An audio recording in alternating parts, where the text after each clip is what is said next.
So thank you to the RIBA for the invitation and to Stephen and Jane for the introduction. I'm not going to offer you advice.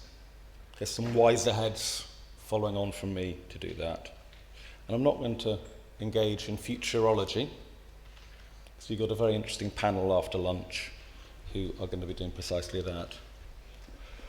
What I am going to do is reflect on the long term, building for the long term, and this relation between the long term and small practices. Not an obvious one, but an interesting one, I believe. As we emerge from 5 painful years with massively reduced capacity, both in the profession and in the construction sector, the reading of one report that suggests it'll take us until 2023 to return to capacity. There's clearly a sense of time lost, of the need to catch up, a longing for a new beginning. And this translates into a sort of growing murmur to entrust our fate to various productive regimes. Can afford this model of vast assembly lines producing buildings, housing, school.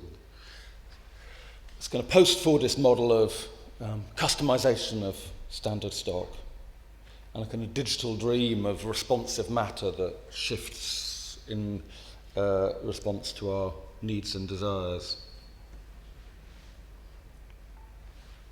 For a long time, I think these voices have been quite dominant. But these views have been around for long enough for us to have learned about where it leaves us when we align architecture solely with production. I think we can say that this alignment is most often accompanied by a transfer of responsibility from the profession to the industry, which I guess you'd say that's not a bad thing if we're not serving a purpose, but still a concern. A disempowerment of participation, a genuine concern. Reliance on massive capitalisation of production that is, of course, vulnerable to volatility in the markets. And, of course, an abstraction of buildings from the society they serve and the settlements they sit within. The shorter and shorter lifespan of buildings is a cause for great concern. And urban sociologist Richard Sennett talks of overspecification, the suggestion that actually being designed for just one job, designed with great leanness, actually limits the building's life. Equally, sociologist Anne Power has written very eloquently about the social capital inherent in the fabric of our cities and buildings, and of the value of an incremental model of development and participation. So talking, if you like, about these small beginnings, turning constraints into opportunities, and the fact that participation is not simply a matter of consultation, but a matter of action.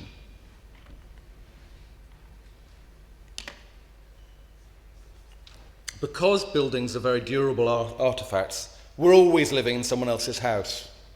And we're always remaking cities, remaking buildings, fitting ourselves to them as much as we fit them to us. I'd argue that the inertia of buildings, the resistance they offer to change, is not an undesirable side effect that we can progressively engineer out. This durability, this resistance, is part of their nature.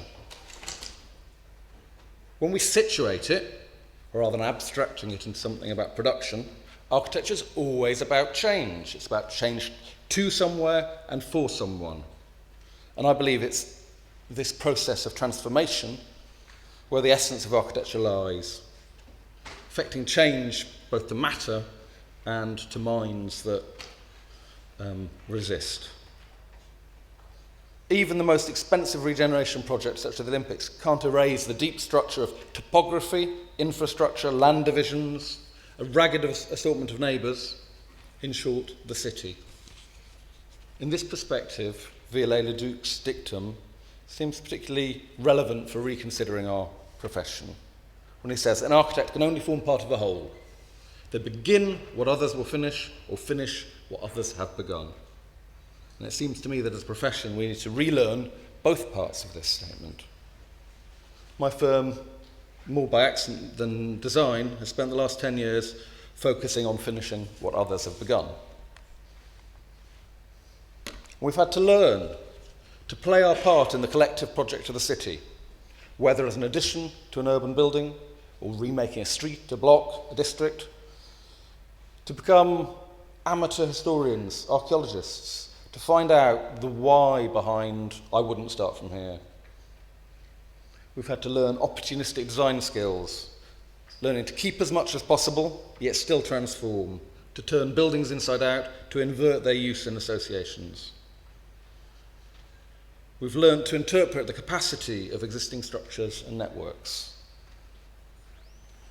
And we've learned, if you like, the geometric and constructional inventiveness to adapt to found conditions, crafting, not just assembling. Above all else, what we've had to learn is to understand what is of social or institutional value in existing structures, and to negotiate and moderate conflicting present demands, and to speculate on future change. Astley Castle is, I suppose, an extreme example of I wouldn't start from here.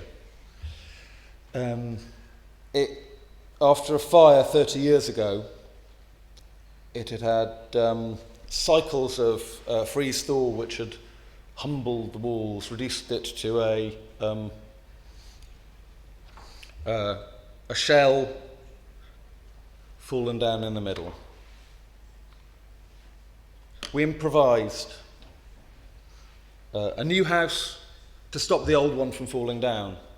It was entirely, the competition brief was entirely free. That's what we proposed, this idea of continuity and change. And we found, if you like, a novel way of half finishing. There was no budget or brief to fill the entire shell. We covered the courts around the perimeter and to shelter them and buttress them, but left them open. So they're reinstated as rooms, but they're not completed or finished. I was talking about opportunistic detailing, this strange T, this giant concrete lintel that binds together what should have been the strongest part of the building was in fact the weakest. And we bridged that with this custom precast concrete element. And this, in a way, is something that runs through the series of soft encounters between the strong armature and the crumbling shell, interpreted through masonry, new works, and then slowly inhabited, gently inhabited through carpentry and joinery. All of this is economical construction, precast concrete, brickwork, laminated timber, the odd bit of oak where it weathers and wears, but other than that, a mile away from, if you like, the starting the client's original starting point 20 years ago of faithful restoration in ashlar and solid timber.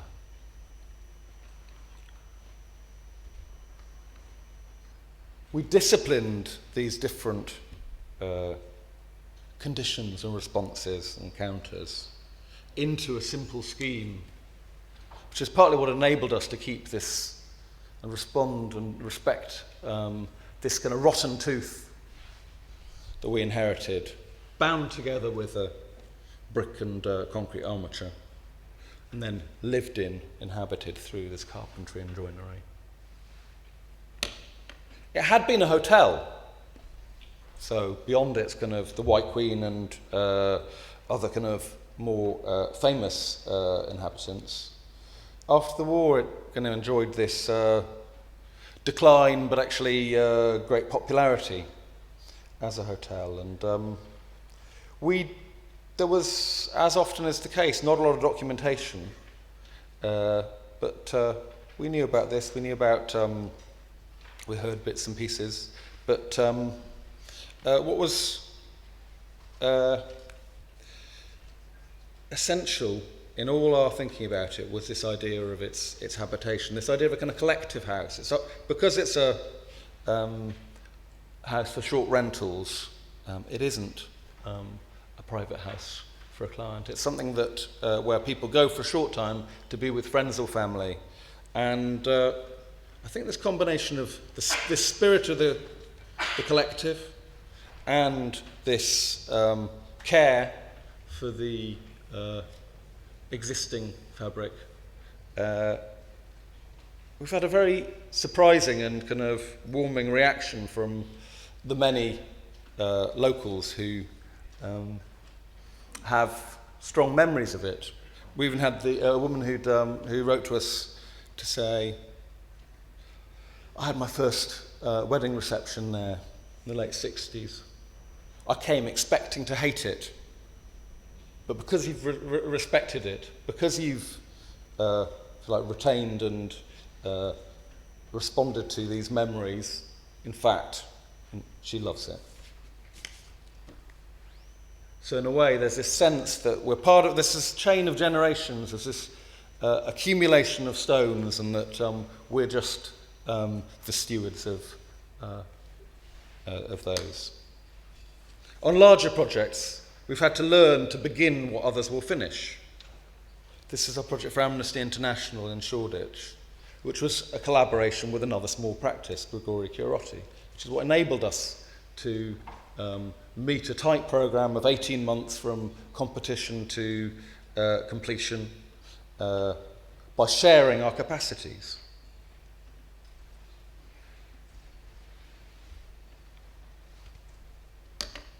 We traced the history of the area from this end of the timber industry. It was a series of timber factories linked to a warehouse, back to a priory pre-dissolution, with our wide street as its central courtyard.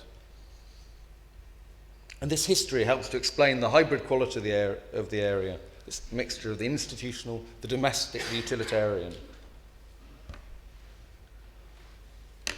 We identified the assets of the building.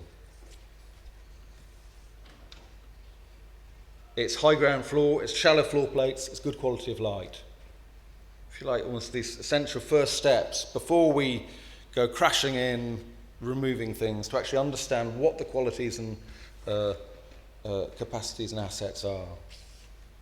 We safeguarded future capacity by retaining the courtyard behind the building and leaving the roof undeveloped, but taking the lift and stair up to it. So therefore, a rooftop extension will be easily achievable. We used, if you like, the small bits of reserve: pavement loading area, an internal loading bay, and a small light court. Filling these in to add what Amnesty needed and the existing structure didn't already possess. A reception area and exhibition space, lift and staircase, and a lecture theatre.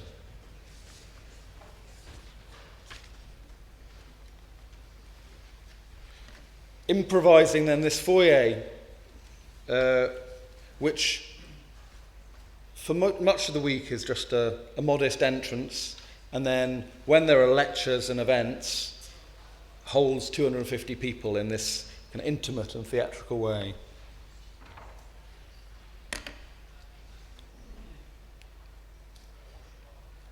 So I'm suggesting that whether you're finishing what others began or starting what others will finish, the key skills of architectural practice are in this negotiation and moderation between different interests, between people and things. The transformation effected through architecture is a matter of personal judgment. These judgments can't be built into an algorithm or set out in an office manual. It's political with a small p, which in my view means it's personal.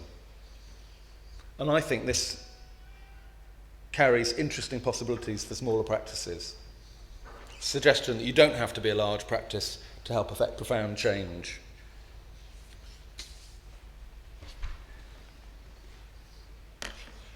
We've magpied methods from the social sciences to try and grasp the social capital embodied in places, institutions. Hiring a photographer, lending him out to local groups to show things and places and experiences that don't come easily to share. Interviewers to actually draw down a kind of deeper set of briefing ideas and understandings of the area. This is this is ways that we've actually increased our network or increased our kind of productive power, or our the power of ideas and the power of listening on our project in Bankside. It's a very hybrid area, this sort of mix of interests. And this has been, I suppose that's the nature of public spaces. People have opinions about buildings, but public space affects us all. And you have a kind of diversity of interests, a diversity of neighbours, whether it's offices, cultural institutions, international tourism, residents. And despite their differences, they have to see if they can work together to make things better for each of them. And so, really, I'd say the bulk of our work on this has been negotiating between different parties, moderating, more that than in really specific design. But then it's out of that the richness of the design emerges, and the respect for the existing assets. This kind of concern with history, I wouldn't like to see as a something standalone. It's absolutely trying to understand the capacity, why things are the way they are, and therefore what their scope is for the future.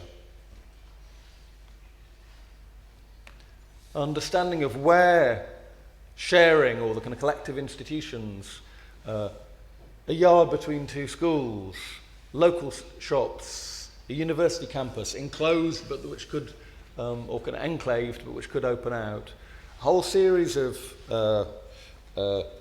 clusters of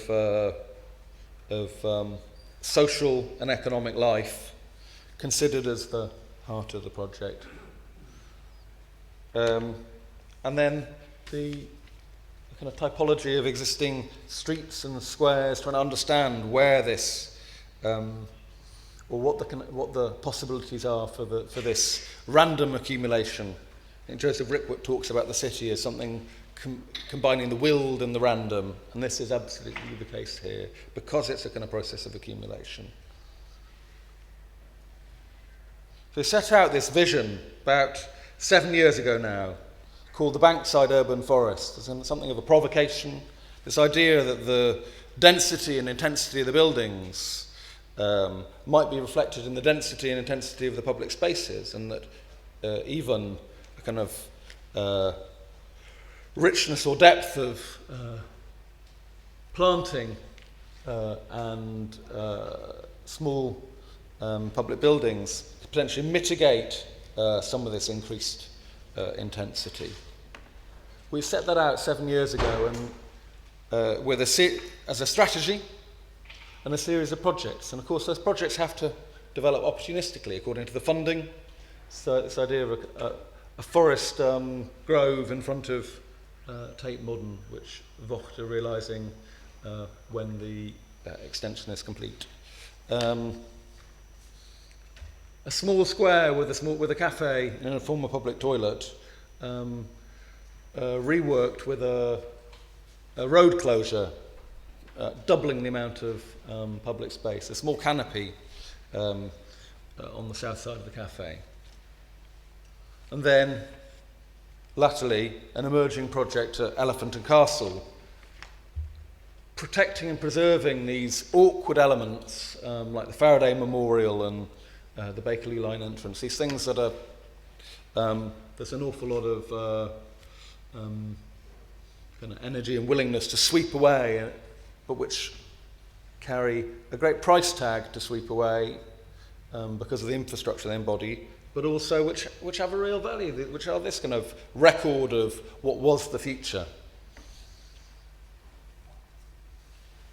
Realisation now of half a dozen projects. This is our project at Flatiron Square, a kind of crafted, durable realisation completed in the spring, and which in turn has kind of channeled a kind of investment from a series of small businesses and small institutions, the Institute of Contemporary Music. So this kind of clearing, actually making real this clearing, has actually allowed an alternative model of regeneration to come through, rather than the clearance, large-scale office construction and chains. This smaller, slower, more painful probably, but richer model of regeneration. And which has then become a kind of stage for a whole series of events, from poetry launches to music events to and then so this is a map of the current record of the area. It's these have been difficult times for realising projects. Funding's been short. We had granite on a boat that was nearly sent back because of the kind of challenges and kind of crises in local authority funding. It's happened though because we've had a kind of framework that was there to help realise it, and it's happened not simply through our own work, through the work of my office. It's actually been there for others to pick up and realise. So there's been realisations by a couple of artists, including the Urban Orchard by Heather Ring, and there have been realisations by Adams and Sutherland and Gort Scott. So this kind of framework, this vision of the city, has actually spread and is kind of cementing, is growing. So I think if we begin to understand building as a part of a kind of process of cultural accumulation, I think it implies that we should have renewal and alteration at the heart of the profession rather than at the margins. I think we do need a discourse on durability and change,